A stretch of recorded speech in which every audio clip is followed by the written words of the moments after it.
Oui, oui, oui, oui. Bonsoir à tous toujours. Le vrai Packer du Packer Plus depuis l'Europe de l'Est.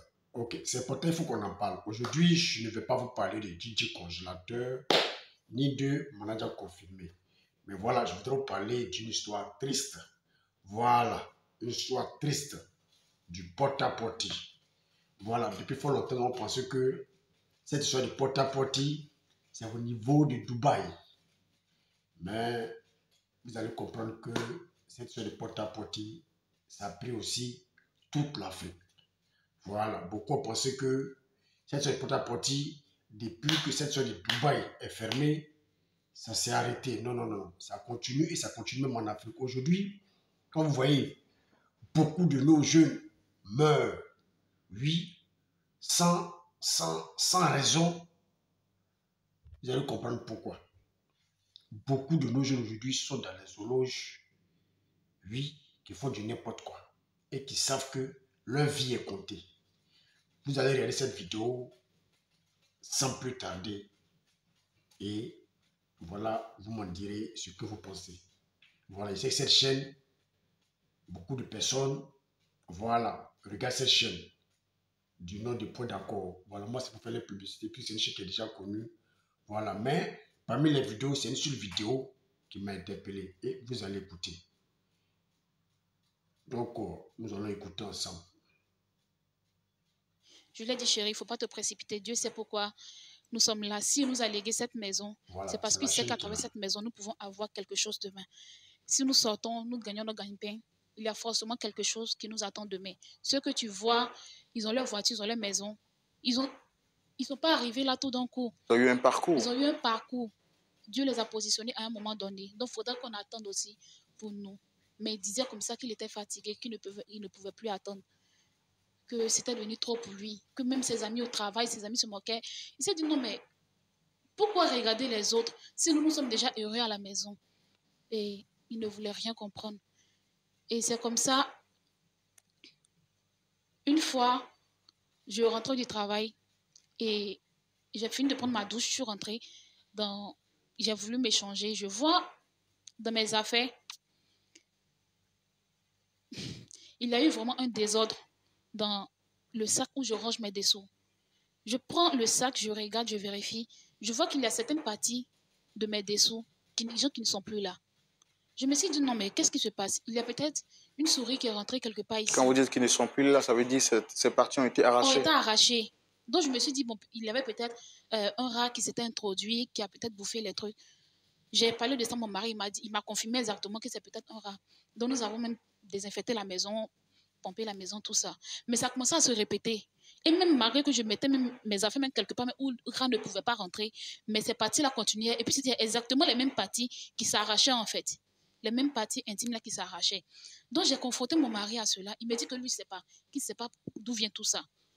Donc, dans le même temps là, dans le même laps de temps là, un jour, pendant que nous sommes couchés, je me réveille, je vois des... Je me réveille, je vois que le lit est gâté. Je vois des excréments humains sur le lit, notre lit conjugal. Je vois des excréments humains. Je réveille mon mari, il me dit qu'il ne se porte pas bien, qu'il n'a pas fait exprès. Je dis, bon d'accord, j'ai nettoyé, nous sommes partis à l'hôpital. Alors, si je comprends bien, pendant un certain moment, vous avez remarqué que vos dessous, certaines parties étaient arrachées. Vous demandez à votre mari, il a nié, en fait, il a dit que ce n'était pas lui. Et quelque temps plus tard, dans le lit conjugal, vous remarquez que votre mari s'est surpris à avoir déféqué sur lui. C'est bien cela? Oui. Quand vous l'avez interpellé, quelle a été sa réaction? Quand je l'ai interpellé, il m'a dit qu'il ne se portait pas bien, qu'il n'a pas eu le temps, qu'il avait mal. Et c'était dû à la fatigue, il n'a pas pu se lever. Donc c'est ce qui a causé ça. J'ai compris, j'ai nettoyé, je l'ai même conduit à l'hôpital. Mais lorsque nous sommes arrivés à l'hôpital, ils ont fait des examens. Les médecins ont dit que mon mari n'avait rien. J'ai trouvé cela bizarre, étrange. Nous sommes rentrés à la maison. Peu de temps après, ça commençait à se répéter. Et cette fois-ci, ce n'était pas... Ça commençait à se répéter presque tout le temps en fait. Ça se répétait, je nettoyais jusqu'à ce que, une fois lors de nos moments intimes, mon mari me dit qu'il y a un fantasme, excusez, qu'il voulait réaliser avec moi. Je lui ai dit, ah, mais quel est ce fantasme? Il me dit que ce fantasme, c'est de déféquer sur moi. Déféquer sur moi. Dans nos échanges, je ne voulais pas, nous avons échangé, ça a même failli tourner à une dispute. Nous avons discuté et comme ça, mon mari l'a fait sur moi. Il a fait sur moi pour la première fois. Je me suis plainte, nous avons échangé tout ça, c'est devenu presque une bagarre, tout ça. J'ai nettoyé tout. Et ça commençait à se répéter tout le temps. Donc à chaque fois que vous aviez des rapports... Oui, à chaque fois qu'on avait des rapports, mon mari demandait à déféquer sur moi. Si ce n'était pas déféquer, c'était d'uriner sur moi, de faire ça, de faire ci. Des choses vraiment absurdes et tellement qui rentraient même... Je suis vraiment fatiguée. Il répétait ces choses à tout moment. Et chose bizarre, c'est qui même attiré mon attention. On est obligé d'avancer parce que... Au même moment où ces fantasmes ont commencé à grandir, au même moment, mon mari a commencé à devenir bizarre. Quand il sort, il ne rentre pas. Souvent, même quand il rentre, il est ivre. Souvent aussi, même quand il rentre, j'essaie de ranger ses affaires. Je trouve de l'argent dedans. Je ne sais même pas, même l'argent qui dépasse même son salaire d'un an. Je retrouve ça dans le sac de mon mari. Je dis non, mais où il gagne tout cet argent? Je ne comprenais rien. Quelle a été la démarche que vous avez menée? Vous avez le pasteur.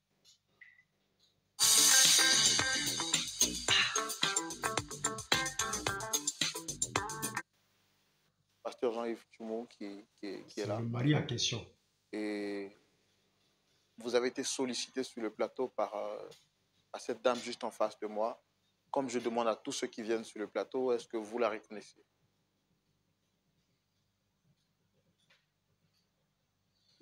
Je la connais bien, c'est ma femme. Elle et moi, on est mariés, ça fait plus de 2 ans que nous sommes ensemble. Mais après un mois, je ne l'ai plus revue, au fait. Je ne sais pas pourquoi. Elle est sortie un matin, et jusque-là, c'est aujourd'hui que je la revois. Alors, comme vous l'avez dit, ça fait quelque temps que vous êtes... qu'elle a quitté la maison. Regarde ce que tu as choisi. Regarde le chemin que tu as choisi. Regarde-toi. Mais le chemin, il est bien. J'ai choisi un chemin qui m'arrange. Et c'est ce que je voulais depuis longtemps. C'est ce que je voulais. Mais attends, tu divagues là. Donc toi, tu voulais que moi je reste dans la pauvreté. Tout ce temps passé, on souffrait. Je disais... Ça a changé parce qu'il est beaucoup vieux. Parce que toi, un jour, tu vas te lever, venir me dire, ouais, c'est ma maison, je suis la femme, c'est moi qui contrôle, c'est moi qui gère, c'est moi qui décide. Et voilà, tu m'envoies sur un plateau de télé, tu n'as pas honte. Sébastien. Mais oui, tu m'envoies sur un plateau de télé pour venir me parler de maison. C'est pourquoi? Sébastien. C'est pourquoi? Toi-même, il faut voir la maison. Une petite maison. On vivait dans une petite maison. On était heureux dedans. Heureux quoi? Moi, c'est toi qui étais heureuse. Moi, je n'étais pas heureux. Hein. Toujours, je te rappelais. C'est ce que la Bible demande. La Bible demande à ce qu'on divorce lorsque ça ne va pas. Tu vas venir parler de Dieu, de Dieu. Je ne peux pas joindre les deux bouts. Mon boulot ne me permettait pas de pouvoir gérer. À peine on mangeait. Comment faire pour trouver de l'argent pour pouvoir même acheter des vêtements pour elle? J'arrivais pas. J'avais pas les moyens. Mais c'est elle qui organisait les sorties, on fait ceci, cela. En tant qu'un homme, j'ai ma dignité. J'ai ma dignité. Donc moi, j'ai décidé comme ça d'appartenir à ce mouvement pour qu'elle le voit vivre à l'aise. Vous voyez? Les gens ont tendance à dire que lorsqu'on va dans ce genre de milieu, on n'arrive pas à être à l'aise, mais c'est faux. On vit la vie. On vit la vie. Sur cette terre-là, il faut vivre. Et moi, je pense que ce choix que moi j'ai fait, vraiment, je ne regrette rien. Parce que c'est ce que je cherchais depuis longtemps. L'argent, je voulais l'argent. Est-ce que le salut de votre âme vous préoccupe? Effectivement, je prie Dieu. Et je sais, et même dans ce secte, on est appelé aussi à aller au paradis, là. Donc, je dirais que oui. D'accord, j'ai pris le temps de vous écouter. Je ne suis pas la personne la mieux indiquée pour nous départager à la lumière de la parole de Dieu, vu que vous estimez que pour vous, c'est justement justifié de rester dans cette position. Votre épouse demande le divorce, veut avoir la récupération de la maison qui... Quand on sert le diable, on va au paradis aussi. Qui t'a dit ça?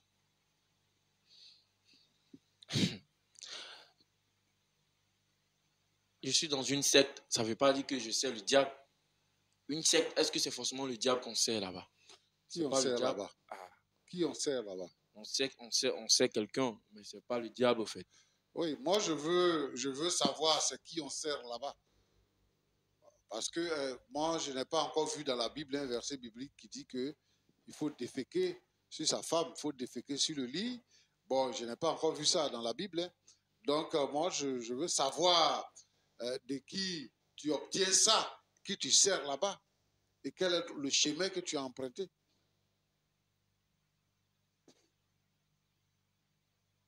La Bible dit que le salaire du péché, c'est la mort. Tout ce qui n'est pas l'effet d'une conviction est un péché. Accepter de t'épouser. Et deuxièmement, tout le bien que ses parents lui ont légué, elle a accepté de te donner ça. Le plus important, c'est d'être dans une maison. Vous êtes dans une maison. Moi, je ne connais pas ton niveau à l'école. Je ne sais pas quel travail que tu fais. Mais il faut apprendre à se contenter de ce qu'on a. On peut être pauvre aujourd'hui, à force de travail, on peut devenir quelqu'un demain. Mais on ne brûle pas les étapes. On ne va pas se donner à la sorcellerie parce qu'on veut des biens. Roland, aujourd'hui notre société est détruite.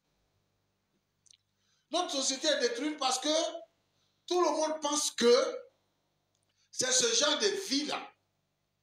Se donner aux œuvres mystiques, à des sectes, pour gagner de l'argent.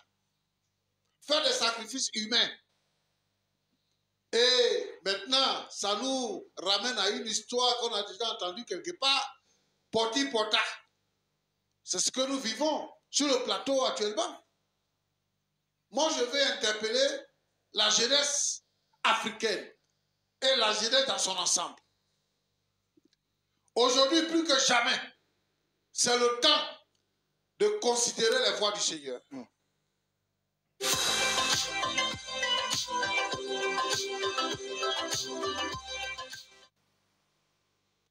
Et je voudrais lancer un appel à notre société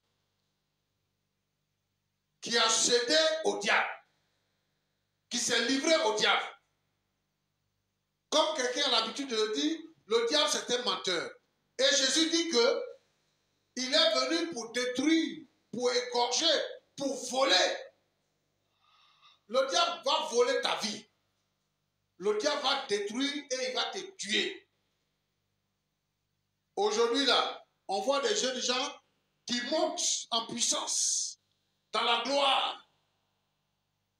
Et ils ne dépassent même pas 33 ans. Ils meurent. Quand tu gagnes tous ces biens-là, c'est pourquoi? C'est pourquoi tu gagnes tous ces biens. C'est mieux de vivre heureux avec ton épouse. Mon fils, je t'interpelle maintenant.